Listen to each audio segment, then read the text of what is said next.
Hi friends, இது 29th அன்றைக்கி ஊரில் எடுத்த விலாகுங்க. இது எங்கள் பெரியம்மா வீட்டு வளர்ப்பு நாய். இது பேர் வந்து குல்ஃபி. எவ்வளோ சூப்பராக பேர் வச்சுருக்காங்க பார்த்தீங்களா. எங்கள் பாட்டி ஓரமாக நின்றுட்டுருக்காங்க.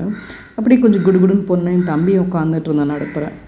ஏன்னா அப்பாவோட ரிட்டையர்மெண்ட் ஃபங்க்ஷனுக்கு எல்லாம் ஸ்வீட்ஸும் இந்த மிக்சர் எல்லாம் ரெடி பண்ணியிருந்தாங்க.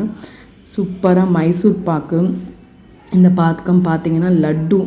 இதெல்லாம் நாங்கள் 28ஆந்தேதி மாங்க நைட்டு 1:30 மணி வரைக்கும் செஞ்சோங்க. இந்த லட்டுவெல்லாம் பார்த்திங்களா, எவ்வளோ லட்டு பாருங்கள். ஆனால் சூப்பராக வந்துச்சுங்க. எல்லா ஸ்வீட்ஸ் எல்லாமே ஹோம்மேடு, வீட்லேயே இருந்து செஞ்சது. அப்படி நேராக குடுகுடுன்னு கொஞ்சம் எங்கள் அப்பா என்ன பண்ணிட்டுருக்காருன்னு போய் பார்க்க போனேன். அப்படி எங்கள் பெரியம்மா வீட்டு பிள்ளையார் குட்டி எங்கள் அப்பா உட்காந்துட்டு பாவம் செஞ்சுட்டு இருந்தார் வேலையில். அவர் ரிட்டையர்மெண்ட் ஃபங்க்ஷனுக்கு அவரே செஞ்சுட்டு இருந்தார். ஏன்னா நாங்கள் ஸ்வீட்டு இந்த இதுக்கெல்லாம் செய்கிறதுக்காக மாஸ்டர் சொல்லியிருந்தோம். கடைசி நேரத்தில் அவர் வந்து எங்கள் அப்பாவுக்கு பெரிய சைஸில் ஹல்வா கொடுத்துட்டாரு.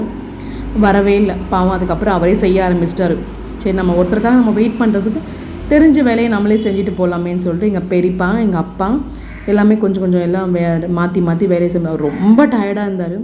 அப்போது நான் சும்மா இல்லாமல் அப்பான்னு அவர் வம்பிழுத்துருந்தேன். நீ போறியா இல்லை இந்த பக்கம் எது கரண்டி எடுத்து அடிச்சிருவாங்கிற மாதிரி பனுசம் பார்த்தாரு. சரி, அவர் வேலையை டிஸ்டர்ப் பண்ண வேண்டாமேன்னு சொல்லிட்டு நம்ம இந்த பக்கம் வந்தாச்சு. இந்த பக்கம் பாதுஷா, இதுவும் ரொம்ப சூப்பராக இருந்துச்சுங்க. அப்பாவும் பெரியப்பாவும் சூப்பராக சமைப்பாருங்க. அப்படியே இந்த பக்கம் மிக்சர் கலக்கிட்டு இருந்தாங்க. சரி, அப்படியே ஒரு சின்ன கிளிப்பிங் மாதிரி நம்ம எடுத்துக்கலாம் அப்படின்னு சொல்லிட்டு நான் பார்த்துருந்தேன். என் தம்பி ஒரு பக்கம் வந்து என்னை அப்பப்போ வெறுப்பேற்றிட்டே இருந்தாங்க. அங்கே உட்காரும்போது எல்லாமே ஹோம்மேடாக செய்யும் போதே அந்த டேஸ்ட்டே வந்து கொஞ்சம் டிஃப்ரெண்ட்டாக இருக்கும். பட் நிறைய பேர் சொல்லுவாங்க க்ளவுஸ் போடலாமே, இதெல்லாமே. அந்த நேரத்தில் அதெல்லாம் தோணாது. கடகட நமக்கு வேலையை முடிக்கணும் அப்படின்னு சொல்லிட்டு இவங்க கடகட வேலையை பண்ணிகிட்டு இருந்தேன் ஒரு பக்கம்.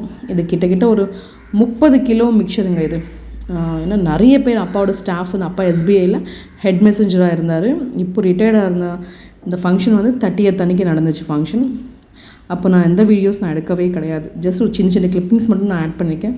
சரி, அதில் அப்படி இந்த ப்ரிப்பரேஷன் எல்லாம் பண்ணும்போது நான் பார்த்துட்டு இருந்தேன். ஒரு வீடியோ மாதிரி நம்ம எடுத்துக்கலாம் அப்படின்னு சொல்லிட்டு எல்லாம் பண்ணும்போது பார்த்துட்டு இருந்தேன். இவர் மாங்கு இவர் கஷ்டப்பட்டு வேலை செஞ்சு எல்லாம் பண்ணிக்கிட்டேன். இதில் என் தம்பி என்ன பண்ணுறேன் இந்த லாஸ்ட்டில் மட்டும் பாருங்களேன். இவங்க எல்லாமே இப்போ அந்த மிக்சர் எல்லாம் கொஞ்சம் கலக்கி எல்லாம் எடுத்து வச்சிடலான்னு சொல்லிட்டு இவன் கடைசியில் என்ன பண்ண சொன்னாங்க பார்த்தீங்களா, அதில் உப்பு கம்மி. எங்கள் அப்பா அங்கேருந்து பார்க்குறாரு. டேய் செஞ்சது நானே, இது அந்த எறும்பு மாடு உப்பு கம்மியாக இருக்குன்னு சர்க்கரை போடுறது பார்த்தீங்க முண்டம். எனக்கு இப்படி தான் அங்கே தோணுச்சு பேசுகிறதுக்கு. அவ்வளோ அட்டகாசம் பண்ணிட்டு உட்காந்துட்டு இருந்தான் இவன்.